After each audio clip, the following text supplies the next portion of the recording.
Spread the oil.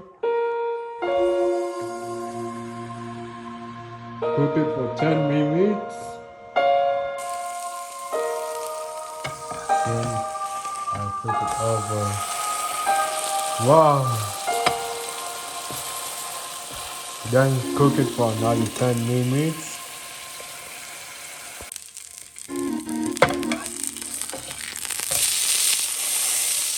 And you put the burger, put the cheese on the top, let it melt.